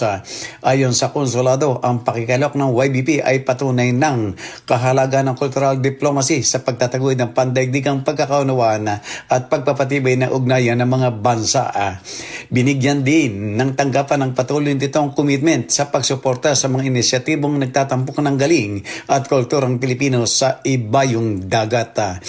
Ang Golden Gate Festival na itinatag noong 1991 at pinangasiwaan ng Piedmont East Bay Children's Choir sa San Francisco Bay Area ay nasa ika-13 edisyon na nito ngayong taon. Ang seremonya ng pagsasara ng festival ay ginanap noong ika-18 ng Hulyo ng taong kasalukuyan nung ganap na ika-6 ng gabi sa LDS Interstate Center sa Oakland, California. Mula Amerika, ako si Katropang Cesar Jojo Magsambulagulat para sa DWWD Armed Forces Radio, Boses ng Kawal, Pilipino. Thank you very much sa ating katropa Cesar Jojo Magsumbol. Armed Forces Radio Sunod natin naman ang ulat ng ating katropang si Flora Sandoval. 165 na mga estudyante po ng Lucena City tumanggap ng 20,000 pesos educational assistance sa ilalim po naman ng Presidential Scholars Program. Armed Forces Radio Si katropang Flor sa detalye, go. Maraming salamat, katropa. Tumanggap ng 20,000 educational assistance mula kay Pangulong Ferdinand Marcos Jr. ang 165 private school student mula sa iba't ibang barangay sa Lucena City sa ginanap na orientation of Presidential Scholars sa Lucena Convention Center kahapon, July 21, 2026. Katuwang sa pamamahagi si Mayor Kuya Mark Alcala, kasama si Attorney Dennis Santiago, Deputy Executive Secretary for Support Services and Auxiliary. Ang mga nabanggit na beneficiaries ng I-Porcher College student na residente ng lungsod. Hakbang ang naturang grassroots program ng nasyonal na pamahalaan na palakasin ang sektor ng edukasyon sa bansa at mabawasan ang mataas na bilang ng mga mag-aaral na tumigil ng kolehiyo. Ang bagong Pilipinas Barangay Presidential Scholars Program ay inisyatibo ng national government kung saan bawat barangay ay nakatanggap ng 200,000 pesos. Yan ang balita mula dito sa Timog Katagalugan. Ito ang inyong katropang Flor, nag-uulat para sa DWWD Armed Forces Radio, ang boses ng Kawal, Pilipino. Yan ang ulat ng ating katropa si Flora Sandoval dito sa ating patuloy na pag-usap pa ng ating pulso at balita. Thank you. Armed Forces Radio Samantala sa El Mercado, minor de edad sa Antipolo City. Inaresto naman sa multiple warrant of arrest sa kasong pangmamolestya. Armed Forces Radio El Mercado, pasok. Maraming salamat katropa. Nakapit ngayon sa custodial facility ng Antipolo City Police ang isang 18 anyos na menor de edad. Makaraang arestuhin ng mga pulis sa maraming bilang ng kasong pangahalay na nakasampa laban sa kanya. Sa bisa nga ng warrant of arrest na inisyo ng isang korte sa lalawigan ng Rizal, dinakip ang menor de edad na akusado. Sa detalye ng Rizal PPO Public Information Office, ang lalaki ay naharap sa 6 counts ng kasong rape by sexual assault na may itinakdang piyansang 200,000 piso at 2 counts ng kasong Statutory Act of Lasciviousness kaugnay ng Section 5 Paragraph B ng Republic Act 7610 na may piyansa ding 200,000 piso. Bunsod din ng mga kasong nakahain sa 18 anyos na akusado, itinuturing siya ngayong kabilang sa tala ng Region 4 Calabarzon. Ako ang inyong katropang Ella Mercado para sa DWDR Forces Radio, Boses ng Kawal Pilipino. Maraming salamat, Ella Mercado. Armed Forces Radio. Samantala naman, narito, after ni Ella Mercado, ang kanyang body-body. Sabi ko sa inyo, magkabady itong dalawang ito.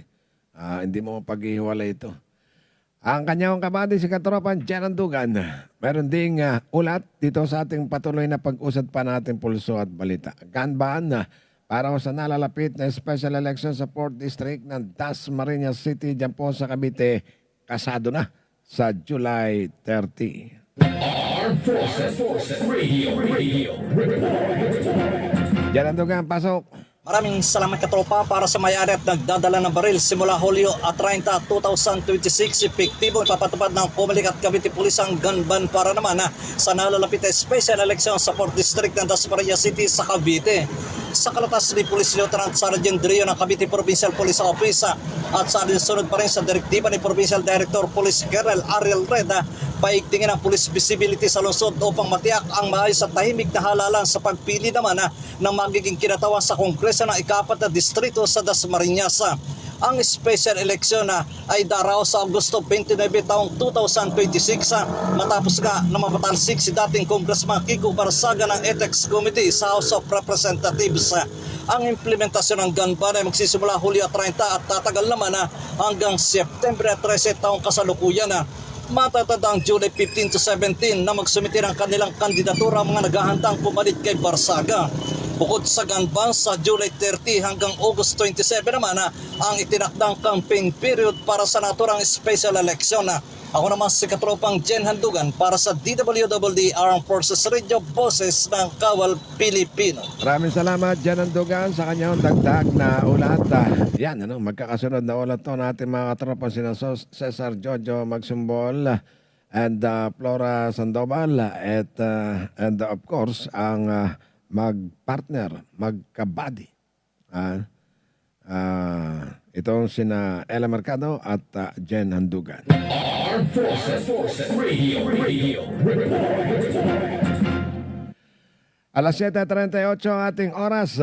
Ang bansang Australia, ay inanunsyo ang 1.09 billion pesos na kay Pilipinas sa atin. Kasama na ho dyan yung 413 million pesos na package ng mga advanced drone technology para ho sa ating Philippine Coast Guard at ang 678 million pesos na investment para palakasin ang civil maritime cooperation sa mga susunod na 4 na taon. Yan ang masayahong ini-anunsyo ni Australian Embassy o ng Australian Embassy dito sa Maynila kahapon. Ayon kay Australian Foreign Minister Penny Wong na siyang nag-anunsyo nito sa Maynila nitong kahapon.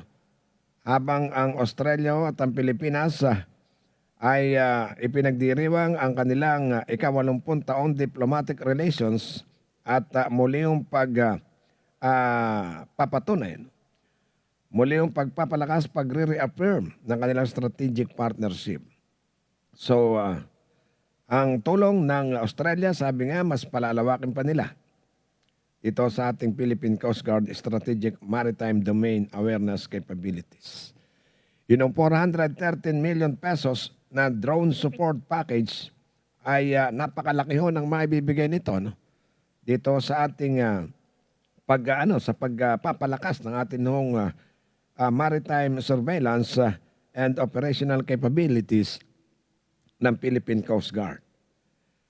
Yung naturang package yun na yan, kasama dyan yung long-range aerial drones, mga heavy lift unmanned aircraft, underwater drones, yan, mga moderno, no? Gayun din yung counter-drone technology and specialized operator training.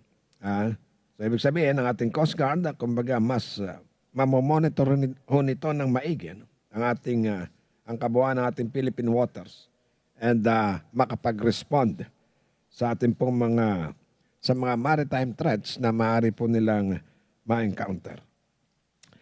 Ang latest assistance zone ng Australia, yung total drone support para sa Philippine Coast Guard na 578 million pesos. Umabot na ng 578 million pesos simula ho noong April 2025. And nauna na ho kasi silang nakapag-deliver ng nasa 35 na mga drones kasama na ho yung mga trainings para ho sa mga personnel ng Philippine Coast Guard. And ang mga opisyal, sabi ho nila, mas napalakas nito yung kanilang drone capability para ho sa kanilang mga maritime o sa atin ng maritime domain awareness. Ito kasi nakakapag-detect agad ito, na monitor nito at mabilis naman nakapagre-responde na epektibo ang atin ng Philippine Coast Guard ngayon sa ating mga karagatan. Lalo na ngayon, meron silang bago na assistance. At inanunsyo din naman itong si Wong na ang Australia ho ay doble na kanilang bilateral civil maritime assistance sa pamamagitan po ng kanilang nilunsad na 678 million pesos na civil maritime advancement sa ilalim po ng partnership and support program na tatakbo yan sa loob ng 4 na taon. Pulso at balita. Yan ang pagpapakita ng suporta ng Australia dito ng Australia dito sa ating bansa. Ito ang pinalawak na initiative nito ay magsisilbing siya ang magtatagoy doon sa mga operational equipment natin. Mga maritime training, marine environmental protection, governance reforms, climate resilience projects, postgraduate scholarship, and specialized courses on the law of the sea. Ito ang Australian Ambassador to the Philippines na si Mark Ines Brown ay sa kanya ang mga bagong drone package ay magbibigay po ng benepisyo hindi lamang sa Philippine Maritime Agencies, kundi sa milyon-milyon na mga Pilipino na ang livelihoods o ang kabuhayan ay nakadepende sa ating pong malawak na karagatan. Pulso at balita. Salamat. Salamat dito sa ating ano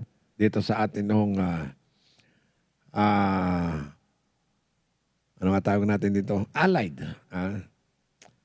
Itong Australia sa kanilang patuloy na pagpapahalaga dito sa ating maritime operations. Sa kanilang mga donations na sa ating Philippine Coast Guard.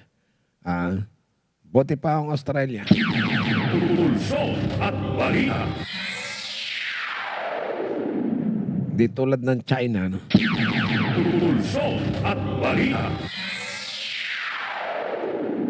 Shoutout muna tayo kay Ma'am Letty Bueno Ramos na nakatutok na rin dito sa ating Pulso at Balita. Sandali lamang ho, bago tayo magatid ng ating kalawang kamada ng mga balita dahil mamaya at 8 o'clock nagbabalik ang ating pong Voices from the Frontline ng NTF-ELCA. Kaya ho, sandali lang, ikalawang kamada ng mga balita, susunod na. Ito ang DWDD 1134 kHz AM. Balita, impormasyon at musika. Ito ang DWDD AFP Radio. Boses ng Kawal Pilipino. Kayo ay nakatutok sa DWDD AFP Radio. Kami po ay kasapi ng KBP, kapisanan ng mga broadcaster ng Pilipinas. 16 na minuto bago mag-alas 8. Pulso at balita. Join me in this noblest of causes and we will succeed. Ang mga pangyayari ngayon, pag-uusapan, diringgin ang pulso ng mamamayan sa mga pangunahing balita upang ipabatid sa mga kinauukulan. Pulso at balita dito sa DWDD. Pulso at balita. Araw tayo ngayon ng Miyerkules, ika-22 na tayo dito sa buwan ng Hulyo taong 2026. Welcome sa ikalawang kamadawan ng mga balita sa patuloy na pag-usad ng ating pulso at balita. Sa baging ito, tindo namin sa inyo mga mabibilis at malalaman ng mga balita. And promise, puro mga balita po ito, walang halong komersyal. Pulso at balita. Detalye agad ng ating bitbit ng mga balita dito sa ating ikalawang kamada. Inutotoan na yan ang ating katropa rin si Georgia Magsumbol sa Estados Unidos. Nakatutok ko sila ngayon. And of course, ang ating katropa si Diane Nicole. Good morning din. Ang kanilang bati sa ating patuloy na pag-usad sa ating mga katropa. Ang mga detalye ng ating mga balita. Sinimulan ako ngayong araw ng Transport Group na manibela ang kanilang 2 araw na transport strike bilang protesta sa sunod-sunod na pagtaas ng presyo ng mga produktong petrolyo at ang pagkabigo ng pamahalaan na magpatupad umano ng taas na pamasahe sa mga public utility jeepneys. Ayon kay Manibela President Mar Balbuena, alas 5 pa lamang daw ng umaga ngayong araw, Miyerkules, ay titigil na ho sa pamamasada ang kanilang mga miyembro. Tinatayang aabot daw sa 100,000 public utility vehicles mula sa iba't ibang transport sectors. Ang lalo ko sa rally, magtatayo daw aniya sila ng mga strike center sa Pilcawa, Quezon City pagsapit ho ng alas 7 ng umaga. Plano rin naman nilang magmarcha patungo sa Land Transportation Franchising and Regulatory Board o LTFRB upang maghain po ng petisyon na humihingi po ng 2 pisong dagdag sa minimum jeepney fare. Pulso at balita. Alas 7:47 ang ating oras. Patuloy tayo sa ating pang mga balita. Samantala, ipinahig naman ng Bureau of Immigration na nakatanggap ito ng kaukulang impormasyon hinggil sa plano umano ni dating House Speaker Martin Romualdez na bumiyay palabas ng bansa. Sa isang text message, sinabi ho ni Immigration Spokesperson Dana Sandoval na tumanggap ang ahensya ng impormasyon hinggil sa travel plans ng kalaunan ay nakalaunan ho hindi naman na isa katuparan. Dagdag pa nito, alam ng kampo ni Romualdez ang umiiral po ng mga derogatory record at mga travel restriction na maaari pong ipatupad laban sa kanya. Pulso at balita. Mabibilis na mga balita pa rin dito sa ating patuloy na pag-usad. Ipinahig naman ng Philippine National Police na kabilang po sa mga sinasaalang-alang sa kanilang paghahanda sa seguridad para sa State of the Nation Address o SONA ni Pangulong Ferdinand Bongbong Marcos Jr. sa July 27 ay ang nagpapatuloy na impeachment trial ni Vice President Sara Duterte. Kinilala ho ng pulisya ang tumitinding tensyon sa politika kaugnay ng impeachment proceedings at sinabi nitong isinama ito sa mas malawak po na security plan. Kabilang sa mga lugar na binanggit ni PNP Chief General Jose Melencio Nartates Jr., ang Liwasang Bonifacio, US Embassy, People Power Monument, Senado, Malacanang at iba pa hong mga mahalagang lugar. Pulso at balita.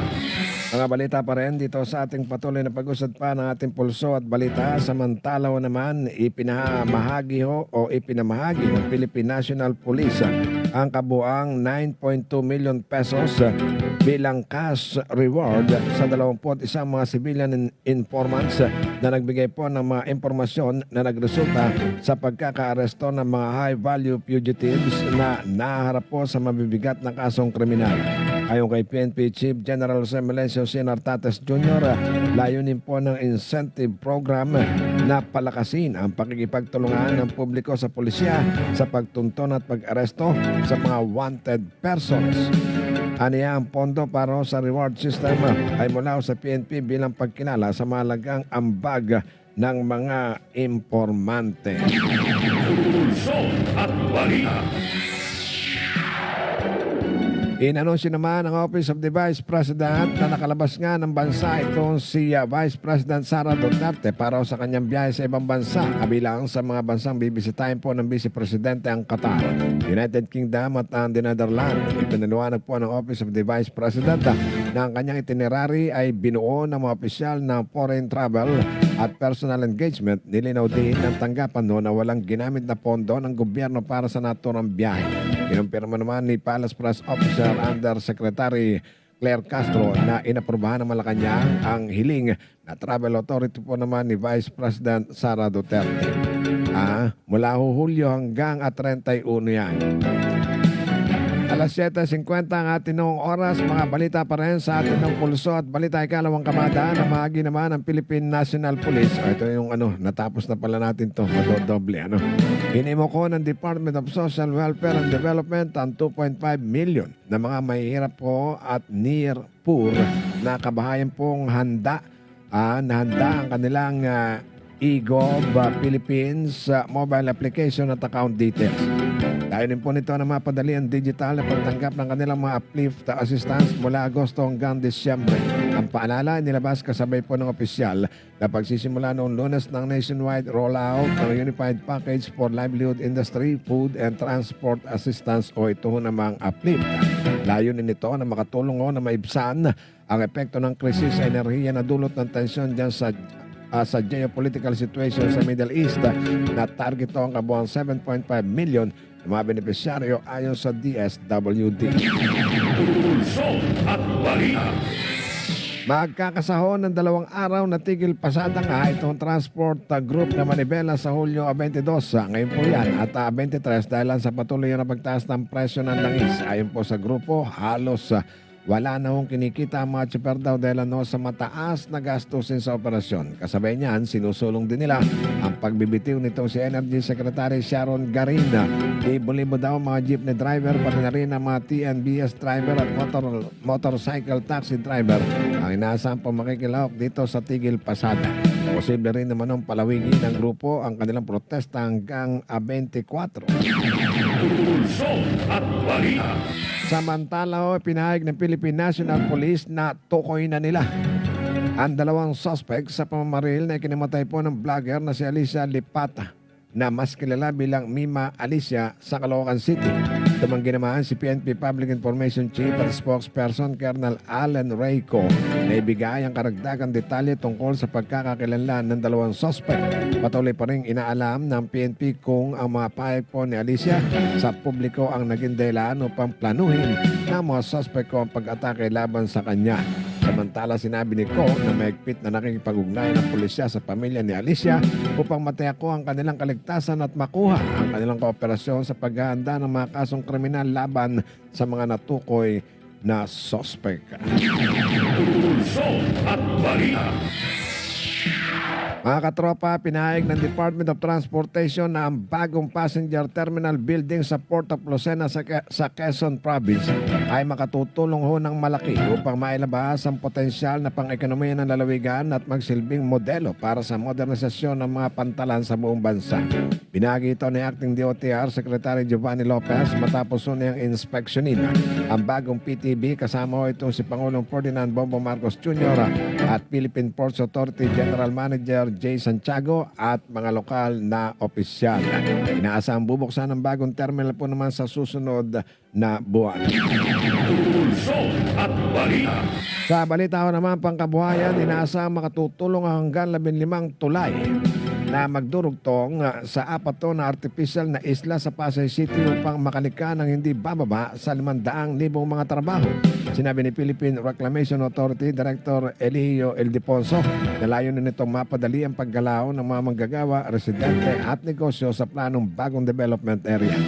Dagdag pa ni Ildefonso, ang mga tulay ay magkakaroon noon ng mga arko at navigable na disenyo upang makadaan ang mga sasakyang pandagat at manatili pong malayang dumaloy ang tubig sa ilalim ng mga ito. Ayon pa sa PRA, ang mga bagong distrito kanilang mga infrastrukturang magkokonekta sa isa't isa ay magbibigay ng mas maraming oportunidad sa trabaho habang sinusuportahan ang mas napapanatiling urban Development. Pulso at balita. Sa kalusugan, target po ng Department of Health o DOH na mabakunahan ang hindi bababa sa 400,000 na mga batang edad 6 hanggang 59 na buwan sa Negros Island Region sa ilalim po ng measles rubella supplemental immunization activity. Inikahit po ng DOH, NIR o Negros Island Region ng mga magulang at tagapag-alaga po na pabakunahan ng libre ang kanilang mga anak laban sa tigdas at rubella at samantalahin na ang libreng vitamin A supplementation din. Tinawagan nito si Kawayan Mayor John Ray Tabuhara sa lahat po ng magulang, tagapag-alaga at mga residente na suporta ng MRSIA. Isinama rin sa kampanya ang vitamin A supplementation dahil nakatutulong ito na mabawasan po ang mga komplikasyon dulot ng tigtaas na may kaugnayan po naman sa kakulangan sa vitamin A at nagpapalakas ng resistensya ng mga bata. Pulso at balita.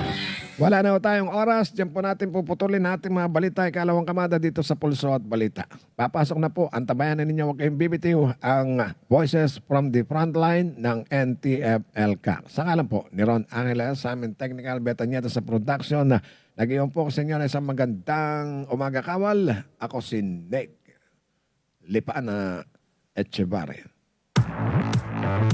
Mga maiinit na balita pupulsuhan sa Pulso at Balita hosted by Nick Lipana Echevarria tuwing Lunes hanggang Biyernes alas 6 hanggang alas 8 ng umaga dito sa DWWD Armed Forces Radio, Boses ng Kawal Pilipino.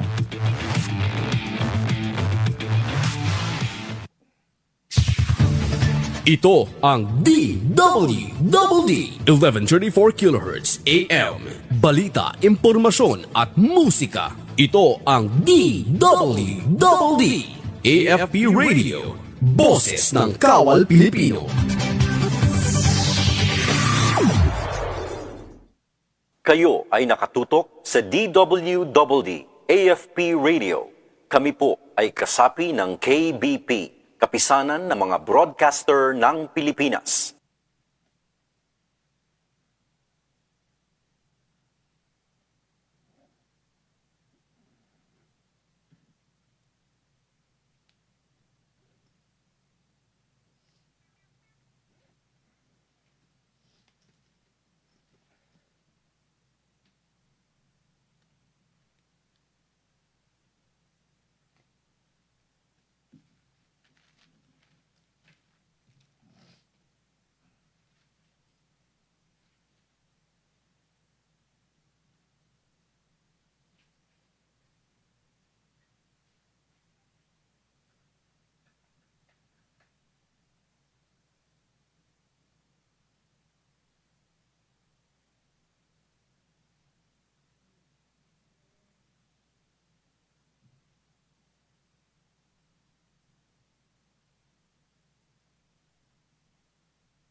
Ha? Ay, bago na ang sisak.